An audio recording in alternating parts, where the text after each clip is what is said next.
We serve a mighty God. Matthieu 28, au verset 16. Chaque jour, je remercie le Seigneur de m'avoir sauvé. Plus Dieu vous ouvre les yeux, plus vous êtes reconnaissant. Je ne comprends pas les gens qui sont chrétiens depuis des années, ils sont dans la routine et sont lasses. Mais plus on passe de temps avec lui, plus on l'apprécie. Alléluia. Chaque jour, merci de m'avoir sauvé. Merci de m'avoir touché. Et surtout, merci de m'avoir sauvé si jeune. Tu m'as épargné bien de regrets. Pour tous les jeunes qui sont là, tous vos amis vous disent, oui, mais tu es jeune. Justement, tu es jeune. Construis ta vie dans le Seigneur. Oui, mais tu es jeune, après quand tu seras vieux et que tu auras tout gâché. Non, c'est maintenant que tu es jeune. Construis ta vie dans le Seigneur pour vivre une vie de gloire. Et tu vas regarder en arrière, tu vas dire, fou, merci Seigneur. Dites merci Seigneur. Merci Seigneur. Je sais que certains sont jeunes, mais sont comme des vieux. Matthieu 28, verset 16. Les 11 disciples allèrent en Galilée, sur la montagne que Jésus leur avait désignée. My God, my God. Yamane gadodo songere gazante tete. Ende gere gaso tete. La manegede stabarogoze. Ende de. Fou. Merci Saint-Esprit pour ta présence. Ouh, Jesus. Sakalelele sakata. Ouh, sekata. Levez vos mains, laissez le Saint-Esprit vous remplir. Nandegede stakate. Eh, my. Quelqu'un a besoin de joie ce matin et le Saint-Esprit est en train de déverser. Décidément, si Dieu n'est pas déprimé avec tout ce qu'il a géré, qu'est-ce que nous avons à être déprimés? Oh, my Father, thank you for the presence of the Holy Spirit. Zemenikata, dites, je reçois la paix de Dieu. Je reçois la joie du Saint-Esprit. Au nom de Jésus. Amen. There is no other God who lives and never ever dies. There is no. There is no. There is no other God who lives and never ever dies. There is no other God like you. Donne-nous, Père, de vivre dans la conscience de ta splendeur. Dans la conscience de ta beauté. Dans la conscience de la grâce extraordinaire qui nous a été donnée. D'être né de Dieu. Quand ils le virent, ils se prosternaient devant lui, mais quelques-uns eurent des doutes. Jésus s'approcha et leur dit, tout pouvoir m'a été donné dans le ciel et sur la terre. Allez, faites de toutes les nations des disciples, baptisez-les au nom du Père, du Fils et du Saint-Esprit. Et enseignez-leur à mettre en pratique tout ce que je vous ai prescrit. Et moi, je suis avec vous tous les jours jusqu'à la fin du monde. Nous avons vu que nous avons un mandat de Christ, et c'est de faire des disciples. Que faire des disciples présuppose être soi-même un disciple. Nous nous sommes attardés longuement sur la nécessité du discipulat. Et nous avons commencé à voir le processus du discipulat. Ce que Jésus nous a dit en quittant la terre, c'est que nous devons être des disciples et que nous devons faire des disciples. Nous devons être des disciples et nous devons faire des disciples. En réalité, c'est en cela que se résume la vie du chrétien. Un disciple qui fait des disciples.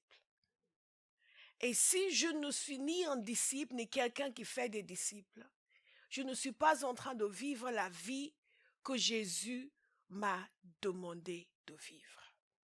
C'est vraiment important de comprendre. Une seule chose compte. Et c'est de faire ce que Jésus a dit de faire. Il y a un changement qui doit venir dans l'Église parce que nous nous sommes écartés du mandat de Christ. Notre mandat est devenu le mandat de l'autosatisfaction et non pas le mandat de la satisfaction des plaisirs de Dieu. Et je veux savoir s'il y a quelqu'un à Bauhaus qui veut changer. Amen. Nous avons regardé le disciple et nous avons vu que le disciple, c'est quelqu'un qui veut devenir comme Christ et qui veut propager les enseignements de Christ et qui veut le glorifier avec sa vie. Je ne sais pas si c'est quelqu'un, c'est vous. Est-ce que c'est vous? C'est vraiment vous? Nous avons parlé de la nécessité d'avoir un fondement. Et donc, nous avons compris qu'il y a un fondement à cela. Et ce fondement, c'est la révélation du Christ que nous avons au départ lorsque nous recevons le salut. La révélation en continu du Père et la communion du Saint-Esprit. Et il y a un processus de discipulat. Ce processus est un processus de renouvellement de l'intelligence. Absolument indispensable. Le renouvellement de l'intelligence, et j'en ai parlé longuement, c'est un processus de prière. Mais pas n'importe quel type de prière. Des prières qui consistent à demander les transformations nécessaires dans nos vies. Parce que être un disciple, ce n'est pas s'obliger à faire ce que Jésus veut faire. C'est apprendre à obéir. Et c'est être transformé à l'intérieur pour que nos désirs correspondent à ses désirs. Alléluia. Que nos désirs correspondent à ses désirs. Isn't God good? Le renouvellement de l'intelligence qui inclut la soumission à la parole de Dieu. Mais il y a un autre point qui est très important. Aïe, thank you, Jesus. Et j'avais commencé à l'évoquer aussi. Regardez avec moi dans Colossiens chapitre 1, verset 28. Dans Colossiens chapitre 1, verset 28, j'ai 6 points à vous donner. Je pense que je vais évoquer 3 aujourd'hui. Dans Colossiens chapitre 1, verset 28, il nous a dit ceci. Je lis la version de Sommer. C'est lui Christ que nous annonçons, en avertissant et en enseignant tout être humain en toute sagesse, afin de faire paraître devant Dieu tout homme parvenu à l'état d'adulte dans son union avec Christ. Voici pourquoi je travaille et je combats par la force de Christ qui agit puissamment en moi. L'apôtre Paul est en train de nous dire, voilà ce à quoi je me consacre. Et j'y consacre toutes mes énergies, tous mes efforts. J'ai un objectif. Mon objectif, c'est de pouvoir amener l'enseignement et l'avertissement nécessaire à chaque individu pour l'aider à grandir, pour qu'il devienne adulte et que je puisse le présenter à Christ, adulte, dans son union avec Christ, étant parvenu à la maturité spirituelle. Et donc nous comprenons, quand nous lisons les épîtres de Paul, nous comprenons qu'il prenait cette tâche très au sérieux. Le fait d'enseigner et d'avertir. Et il a envoyé un message à son fils spirituel Timothée, en l'exhortant aussi à enseigner, en l'exhortant aussi à reprendre les personnes pour les aider à avancer spirituellement. Et ça, c'est une partie essentielle du discipulat. Se soumettre pour être enseigné et pour être corrigé, pour être averti, pour être repris. S'il n'y a personne dans votre vie spirituelle à qui vous avez cédé l'autorité pour vous reprendre et vous exhorter, vous n'êtes pas un disciple. Alléluia. Et c'est fondamental de le savoir, c'est intrinsèque à la nature du discipulat que de suivre et de se laisser conduire et de se laisser enseigner et repris et corrigé. Alléluia. Mais c'est ton choix. Parce que, surtout dans notre génération, c'est une décision que vous allez devoir prendre sciemment. Une décision que vous allez devoir prendre. Parce que le monde et même l'Église vous offrent beaucoup de possibilités. Et ce n'est pas toujours un hasard si le jour où vous faites avertir, vous rencontrez quelqu'un qui vous invite ailleurs. Ce n'est pas toujours un hasard. Il y a un processus de façonnage que Dieu doit opérer en nous. Aucun d'entre nous n'est tel qu'il devrait être. Dieu est en train de nous, il nous fait entrer dans son usine de traitement. Et d'étape en étape, il nous traite. Et il utilise les êtres humains comme ses agents de traitement.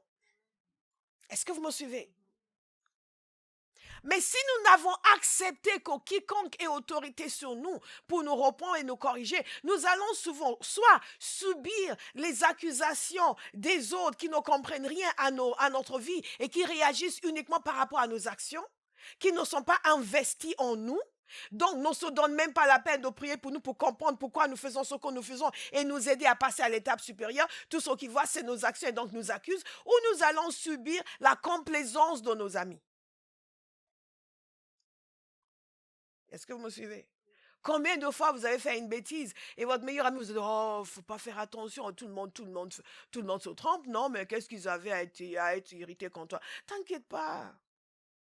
Et vous a aidé à perpétuer la même bêtise. Est-ce que vous me suivez? C'est un aspect fondamental de notre discipline-là, que de décider de me laisser instruire, de me laisser avertir, prévenir, reprendre pour mon bien.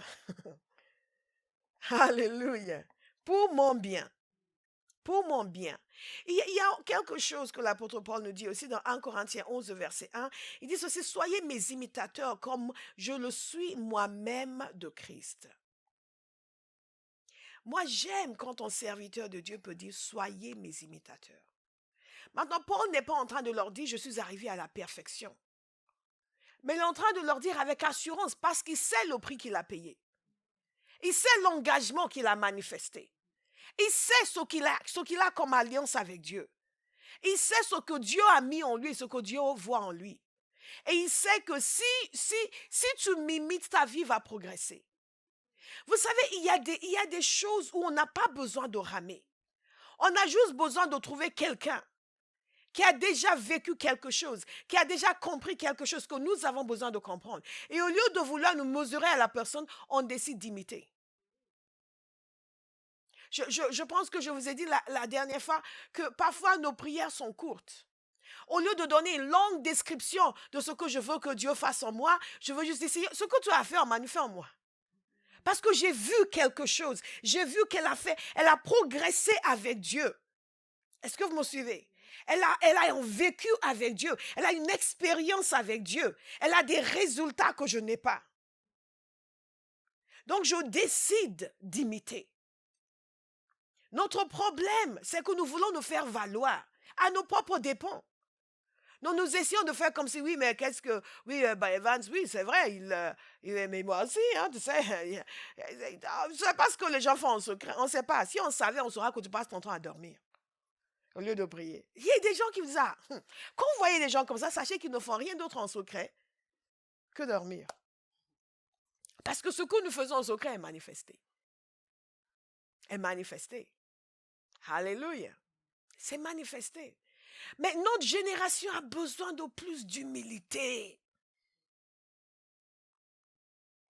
Nous n'avons pas besoin d'attendre que la vie nous corrige avant de nous soumettre, pour être enseigné, pour être conduit, avant de dire je vais imiter la grâce que je vois dans cette vie. Mais nous pensons que nous perdons quelque chose quand nous faisons cela. Au contraire, nous gagnons. Parce que Dieu voit et dit wow. Et c'est clair pour lui de toute façon ce que nous voulons. Mais à d'autres moments, ce n'est pas très clair. Ah, Seigneur, fais ça en moi, fais ça en moi. Et nous dit ce qu'il faut et on ne le fait pas. Moi, je vais progresser. Je vais progresser. Moi, il y a des prières que je fais qui ne sont pas très longues. Si je devais les énumérer, mes prières seront très longues. Je dis, Seigneur, un tel, ce que tu l'as fait, on lui fait à moi.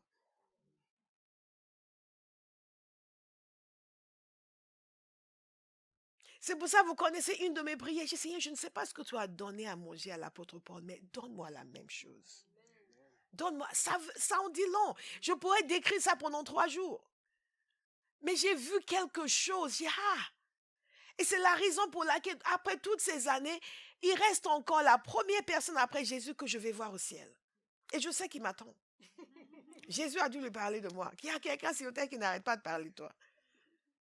Tu vas devoir patienter, il ne va pas arriver tout de suite, mais je te dirai quand tu seras là.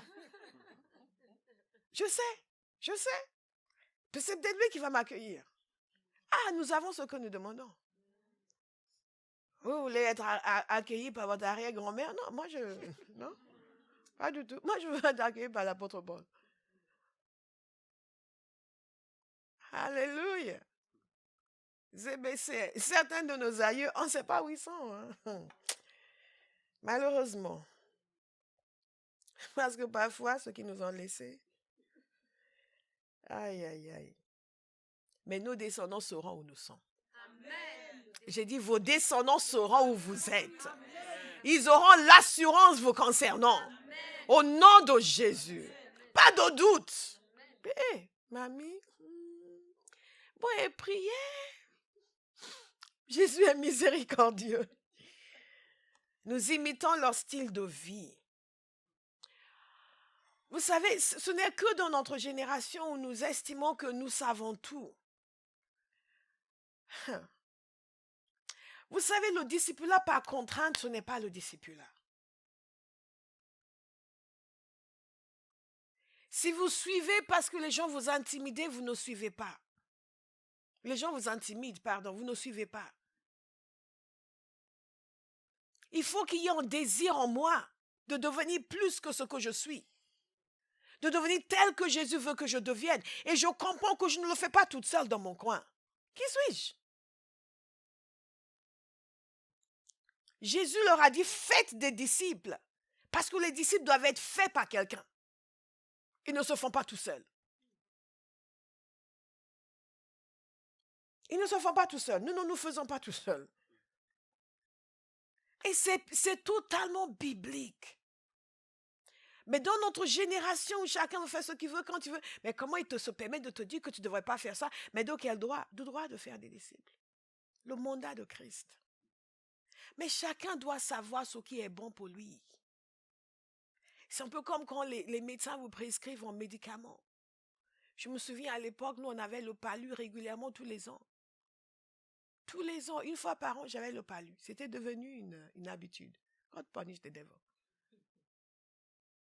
Et donc, il y avait des comprimés à prendre. Il y avait aussi des piqûres. Et les piqûres, on savait exactement quand l'aiguille entrait. Là où vous savez. C'est pas le bras. On est là. Et les parents qui vous regardaient. Mais non, tu n'es pas un enfant, tu ne vas pas pleurer. Et ça faisait mal. Mais c'était pour la bonne cause. Parce qu'après, le palu disparaissait. Il y a certaines choses qui traînent dans nos vies. Parce que nous n'avons pas accepté d'être des disciples. Et des années après, la gloire de Christ n'est toujours pas manifestée comme elle devrait. Parce que nous avons préféré notre orgueil à notre transformation. Des changements. Changement. Essentiel, nous ne pouvons pas devenir des disciples tout seuls dans notre coin. Et c'est pour cela que les disciples ont suivi Jésus. Ils n'ont pas rencontré il y a des gens qui venaient de temps en temps pour écouter un enseignement. Mais il y a des gens qui restaient avec lui. Et est-ce que vous avez remarqué que c'est à ceux qui sont restés avec lui qu'il a formé, qu'il a donné le mandat d'aller faire des disciples? Parce qu'il y a des gens, vous ne savez absolument pas ce qu'ils vont faire. Hein. Vous ne savez absolument pas ce qu'ils vont faire. Une fois, on a fait une réunion et les gens se sont avancés pour la prière. Je pense que c'était la guérison l'année dernière. Les gens se sont avancés pour la prière. Et un garçon que je ne connaissais pas, qui s'était avancé pour la prière aussi, quand je priais pour quelqu'un, s'était mis à prier aussi pour la personne.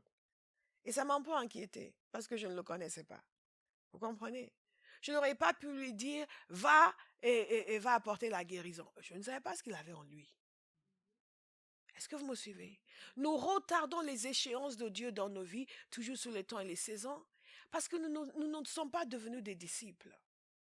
Et que ce qu'il y a en nous ne correspond pas à ce qu'il devrait avoir en nous pour que nous puissions passer à l'étape supérieure et faire ce que Jésus veut que nous fassions. Parce que nous ne nous sommes pas laissés façonner. Par contre, je peux facilement appeler quiconque que je connais à base, va prier pour cette personne, va prier pour cette personne. Pourquoi? Parce que je sais ce qu'il y a en eux. Parce que je sais ce qui a été déposé. Parce que je sais qu'il y a un façonnage, il y a un travail, il y a une transformation qui s'est produite, qui maintenant les équipe pour exercer à un certain niveau. Est-ce que vous me suivez? C'est dans notre intérêt d'être un disciple. Et pour que nous soyons des disciples efficaces, il y a un point qui est vraiment important. Et je bénis le Seigneur parce que maintenant nous diffusons nos cultes et il y a d'autres personnes qui vont recevoir ce message. Et vous tous qui nous recevez sur les réseaux, soyez bénis. Alléluia. Dites Amen à Bahaus. Et il y a un point qui est capital pour que le processus de discipulat puisse continuer dans nos vies.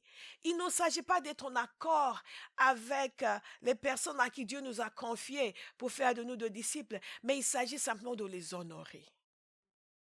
Une des choses que j'ai comprises dans ma vie chrétienne, après ces années dans le ministère, c'est qu'il y a une chose qui bloque le flot de la grâce sur la vie d'une personne, c'est quand il cesse d'honorer.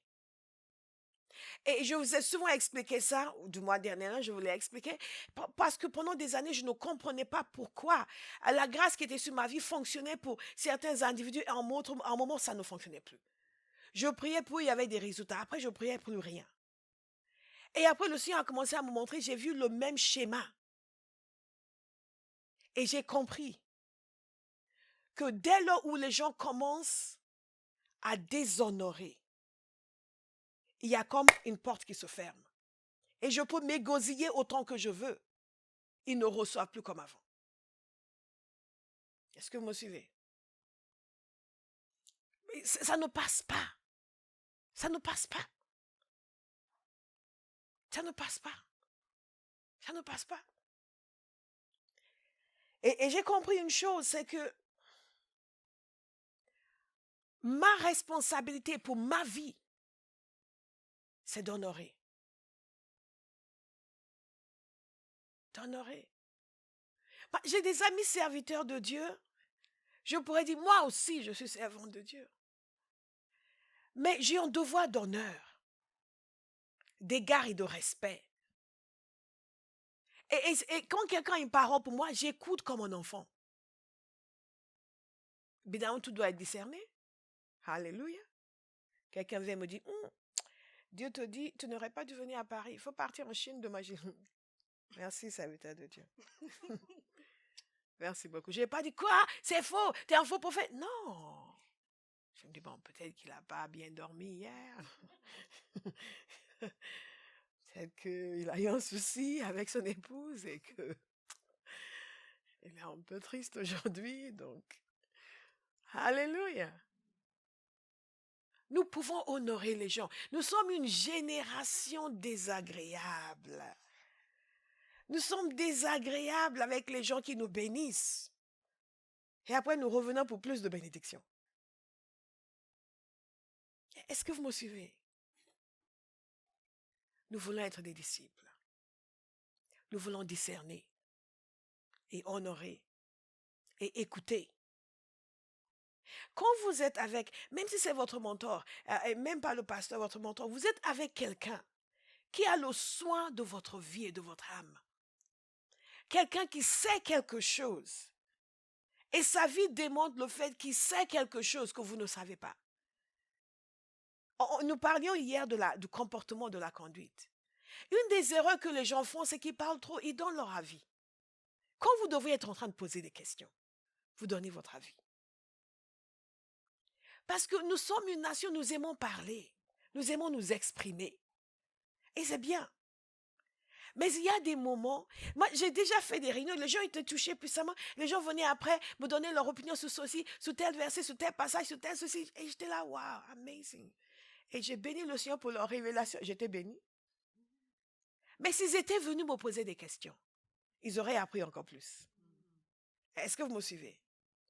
Maintenant, quand la révélation concerne le message qui a été prêché, oui, ça pour moi c'est encore plus une bénédiction parce que je vois qu'ils ont reçu quelque chose. Mais quand c'est quelque chose d'autre que eux ont reçu quelque part, et parfois c'est... Mais ils cherchaient quelqu'un à qui le partager. Et ils m'ont trouvé. Ils sautent sur moi. Ah oui, moi, pasteur, vraiment, Dieu vous utilise. Hein? Et tout de suite, ils commencent à me raconter leurs révélations, leurs soucis. Vous êtes là. Amen. Et vous êtes là, l'Esprit de Dieu dit n'importe quoi. Enfin, il ne le dit pas comme ça. Mais... Et vous êtes là, vous êtes poli, donc vous ne dites rien. Et ils s'en vont contents, satisfaits. Oh, pendant que vous leur parlez, vous êtes déjà en train de voir des choses que vous aurez pu partager si c'était donné la peine de poser des questions. Une des choses que j'aime faire, c'est poser des questions. Quand je suis avec d'autres serviteurs de Dieu, je suis tout le temps en train de poser des questions. Vous aurez l'impression que nous, on ne fait rien. Et que moi, je ne sais rien. Parce que je sais déjà ce que je sais. Mais je veux savoir plus. Je veux savoir ce qu'ils savent dont j'ai besoin pour ma vie. Alléluia.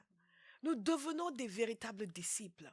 Quand nous savons honorer les gens qui ont une grâce, qui déversent quelque chose dans nos vies, et que nous savons les traiter avec ce respect et puiser le maximum. Puisons le maximum. Arrêtons de parler. Posons des questions. Arrêtons de donner nos opinions partout. Essayons d'apprendre. Et quand nous avons fini de donner nos opinions sur tout et parler, et parfois nous sommes même dans des conversations qui ne nous concernent pas. Nous étions quelque part hier, j'ai entendu Béatrice faire une remarque. Je dis, mais c'est quoi ça? Non, mais la dame dit, mais en quoi ça te regarde, ce qu'elle disait? Pourquoi tu écoutais sa conversation au point de réagir? Nous, on est venus ici pour quelque chose. Et tu es déjà en train d'écouter une autre conversation. Est-ce que vous me suivez? Vous savez, c'est important pour nous d'être focalisés. Qu'est-ce que tu veux accomplir avec ta vie? Tu veux que Jésus soit glorifié? Deviens un disciple. Et Jésus l'a dit clairement que c'est comme ça que le Père est glorifié.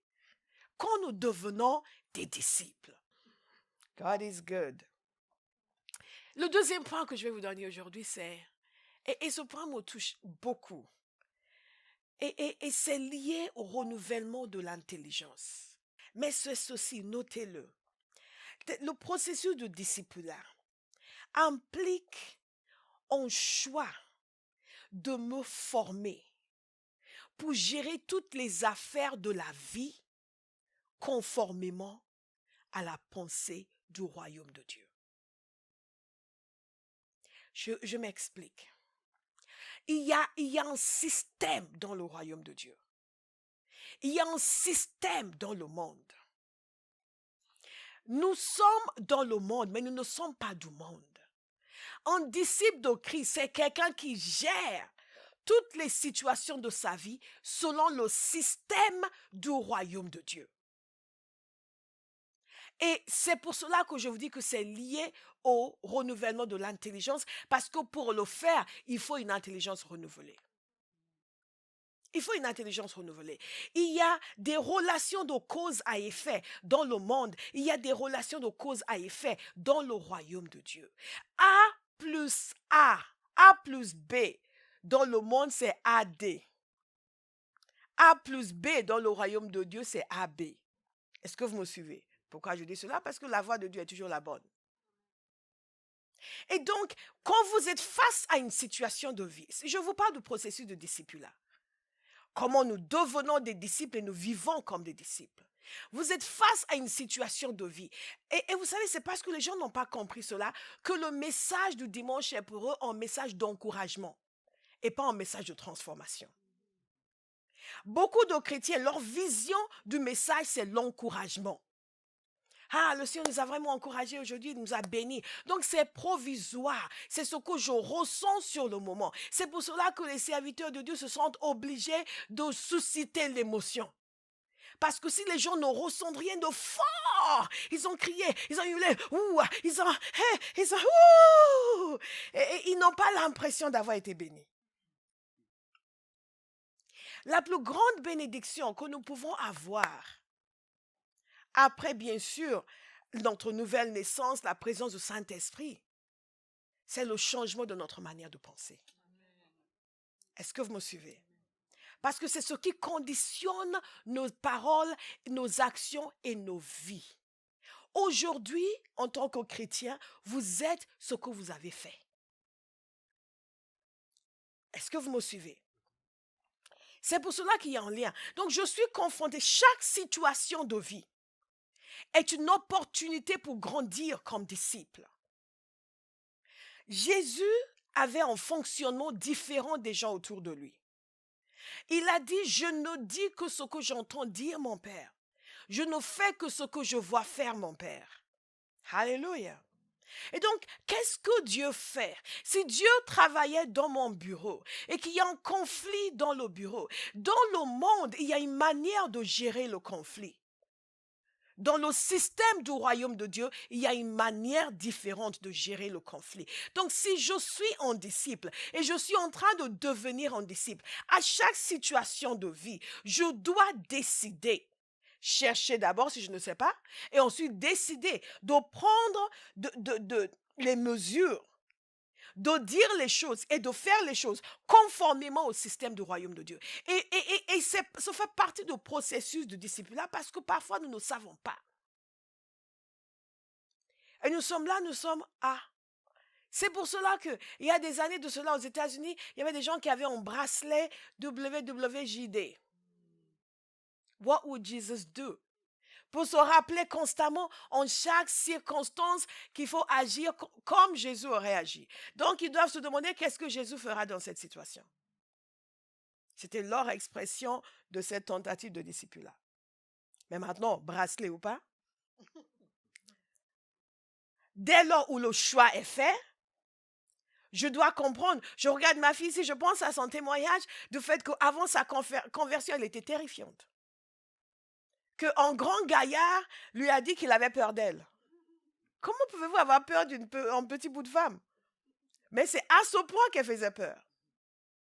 Ses réactions étaient différentes. Et convertie, ses réactions ont changé. Ça, c'est le discipulat qui est engagé. Elle vous dira certainement qu'il y a encore des changements à apporter. N'est-ce pas? Donc, n'allez pas dire si vous la voyez se vexer. Mais, pasteur a dit que tu as changé. Wow, on va devoir dire à pasteur d'enlever cette partie du message. Sœur.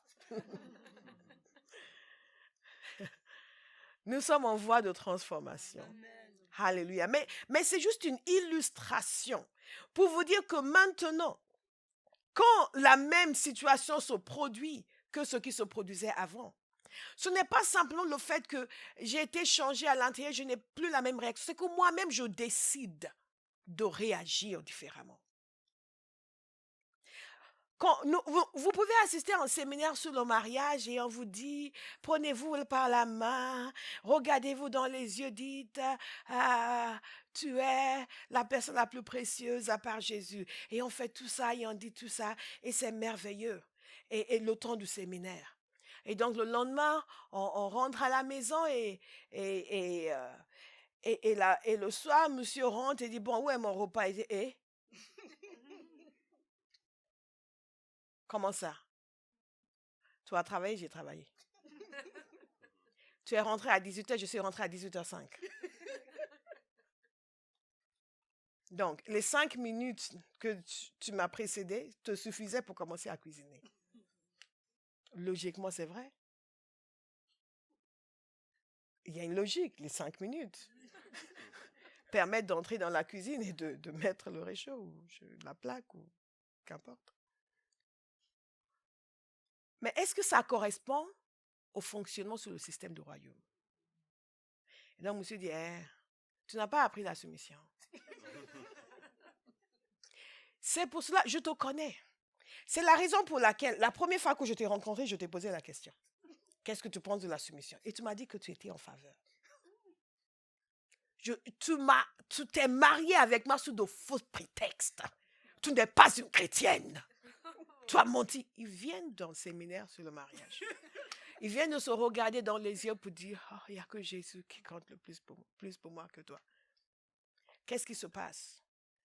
Ils n'ont pas appris à être des disciples, à gérer chaque situation de la vie selon le système du royaume de Dieu. Chacun devait se reprendre pour dire, madame qui estime qu'il avait 5 minutes pour aller dans la cuisine, avant elle, pouvait le penser, mais dire, je suis un disciple. Je ne vais pas hausser le ton. Je ne vais pas réagir mal. Maintenant, cela dépend de l'accord que vous avez. Si vous avez un accord comme quoi c'est madame qui cuisine, il y a des gens qui vont se vexer que c'est madame qui doit toujours cuisiner. Où est-ce que c'est marqué? Mais mesdames, cuisinez, hein? Cuisinez. Vous vous souvenez de mes enfants, là? Madame ne savait pas cuisiner, c'est monsieur qui cuisinait. Je lui ai dit, tu vois, elle ne sait pas cuisiner. Il ne faut pas lui faire des histoires après. Tu l'épouses comme ça. Tu acceptes de cuisiner, faites. Il ne faut pas que tes amis viennent maintenant et disent, c'est toi qui cuisines ici, ta femme ne fait jamais rien. Bon, elle va faire autre chose. Elle va s'occuper de la voiture.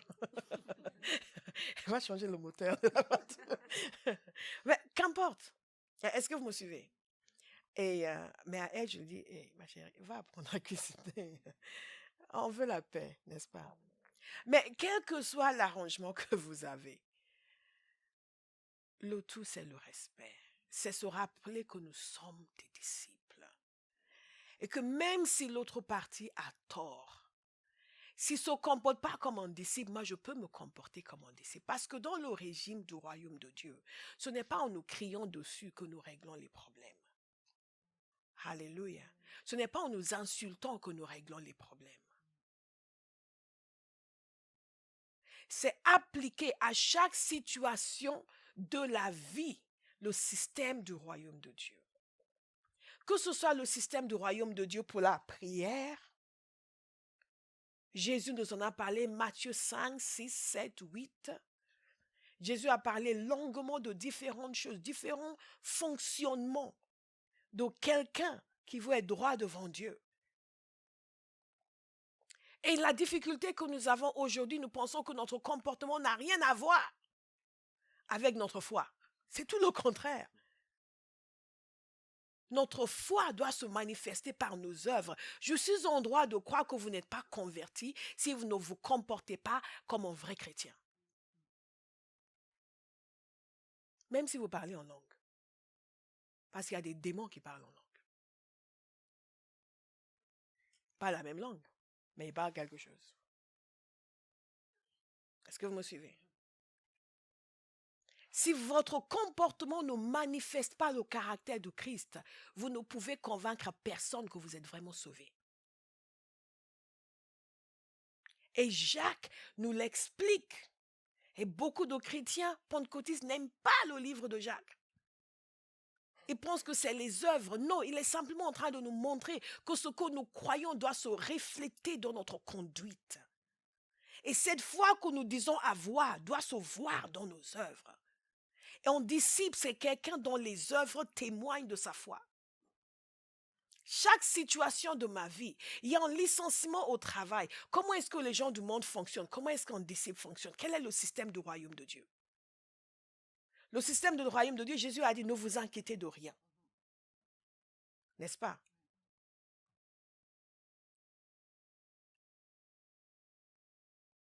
Vous n'êtes pas censé vous inquiéter. Il a dit, regardez, même les oiseaux,